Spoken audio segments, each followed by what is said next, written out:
Student, today हमारा topic is operating system. इसमें हम आज ऑपरेटिंग सिस्टम का इंट्रोडक्शन देंगे कि उसमें हमारे कौन कौन से टॉपिक हैं और उसमें हमें थ्योरी प्लस न्यूमेरिकल दोनों चीज़ें कवर करनी है। तो ऑपरेटिंग सिस्टम में हमारा होता है process scheduling, CPU scheduling, disk scheduling, process synchronization. इन तीनों में हमारे न्यूमेरिकल आएंगे, बट न्यूमेरिकल से पहले आपको सारी थ्योरी क्लियर होनी चाहिए। प्रोसेस सिंक्रोनाइजेशन, इसके बाद एक टॉपिक आता है डेडलॉक है, उसके बाद memory management, paging and segmentation. तो जो डेडलॉक है इसमें एक और टॉपिक आता है रिसोर्स एलोकेशन। इसमें रिसोर्स एलोकेशन ग्राफ वो सब हम बताएंगे। मेमोरी मैनेजमेंट में आता है आपका कैशे मैपिंग। कैशे मैपिंग में फिर आगे फोर्थ यूनिट जो भी आपके बैचलर के कोर्स में उसमें आती है पेज रिप्लेसमेंट एल्गोरिथम। तो यहाँ पे भी एल्गोरिथम होंगी और सीपीयू प्रोसेस शेड्यूलिंग में भी सारे न्यूमेरिकल क्वेश्चन होंगे, ठीक है।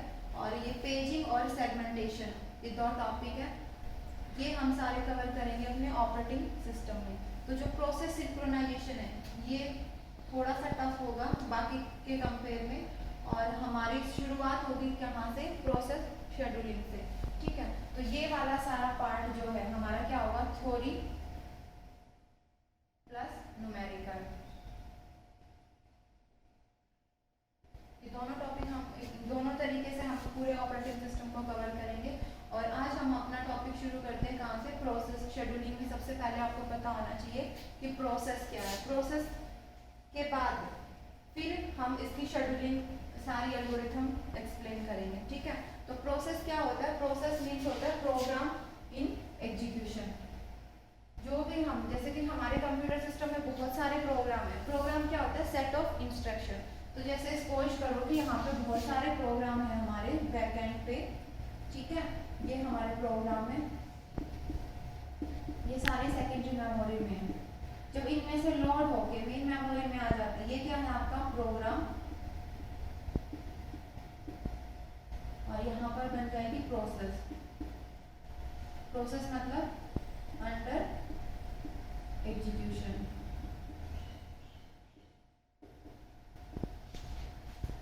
प्रोसेस का मतलब प्रोग्राम इन अंडर एग्जीक्यूशन। तो प्रोसेस आपकी क्या होगी, एक्टिव एंटिटी होगी, और प्रोग्राम क्या है आपका, प्रोग्राम है आपकी पैसिव एंटिटी, और प्रोसेस है आपकी एक्टिव एंटिटी।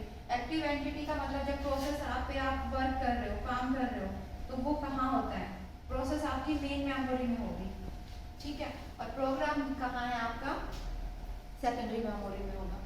तो जो प्रोग्राम जब हम फाइल सेव कर देते हैं तो वो सेकेंडरी मेमोरी में चली जाएगी, तो वो क्या होगा आपका प्रोग्राम। लेकिन जब आप सपोज करो कि आपने MS वर्ड खोला, ठीक है, MS वर्ड पे आप कुछ काम कर रहे हो, टाइपिंग कर रहे हो, तो ये क्या है, MS वर्ड क्या है, ओपन मोड में है, या पेंट कुछ भी आप ओपन कर रहे हो, तो वो कहाँ होगा आपका मेन मेमोरी में होगा। और उस पर आप कुछ भी टाइपिंग कर रहे हो, या कुछ फाइल सेव कर रहे हो, या कंट्रोल F कर रहे हो,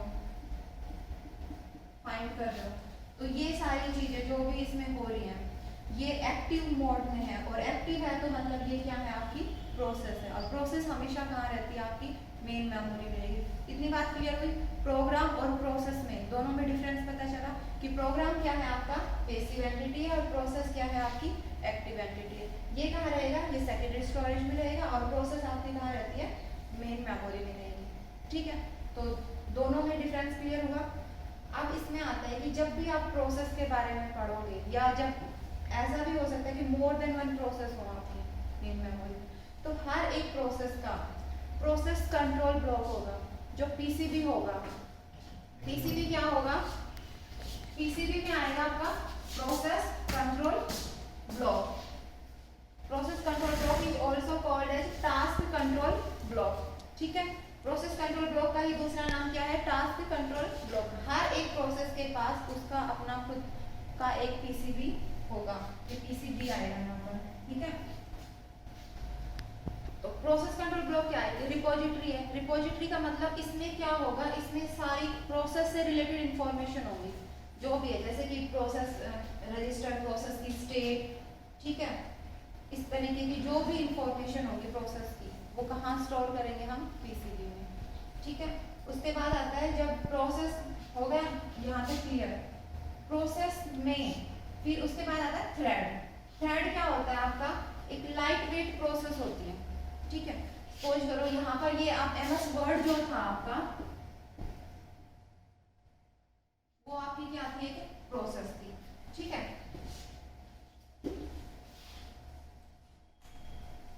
तो एमएस वर्ड में आप जो भी काम कर रहे हो उसके अंदर हम छोटे छोटे बहुत सारे टास्क पे काम कर सकते हैं। जैसे कि ये आपका विंडो ओपन किया आपने एमएस वर्ड या पेंट, ठीक है।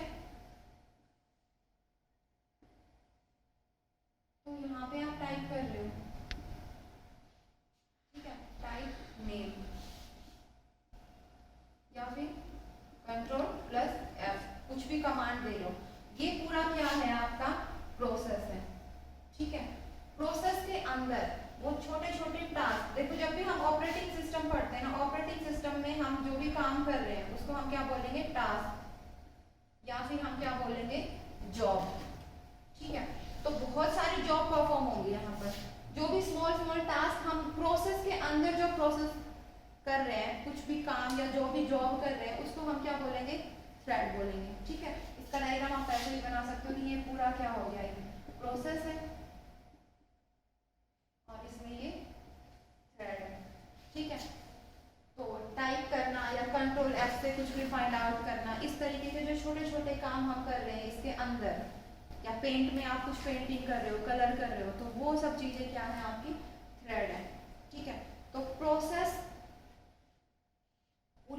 पूरा वर्क, पूरा जो भी सॉफ्टवेयर आपने खोला वो हो गया, और उसके अंदर जो टास्क आपने परफॉर्म की, जो जॉब की, वो आपकी क्या होगी, थ्रेड होगी। अब जो थ्रेड है ये लाइट वेट प्रोसेस होती है, ठीक है।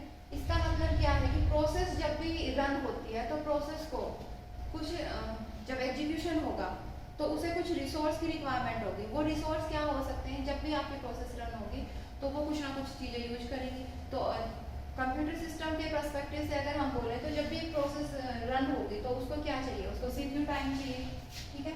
सीपीयू टाइम को यूज करेगी, वो मेमोरी को यूज करेगी, उसकी कुछ फाइल्स होंगी और इनपुट आउटपुट डिवाइस, ये सब क्या है, नीड है, ये प्रोसेस नीड, ठीक है। तो इतना क्लियर हुआ। जब ये सारे रिसोर्स प्रोसेस के पास है तो जब उसमें कोई थ्रेड रन हो रहा है तो वो क्या करेगा, वो प्रोसेस के ही रिसोर्स को यूज करेगा। तो प्रोसेस और थ्रेड में क्या होता है, चाइल्ड पेरेंट टाइप रिलेशनशिप होती है, ठीक है।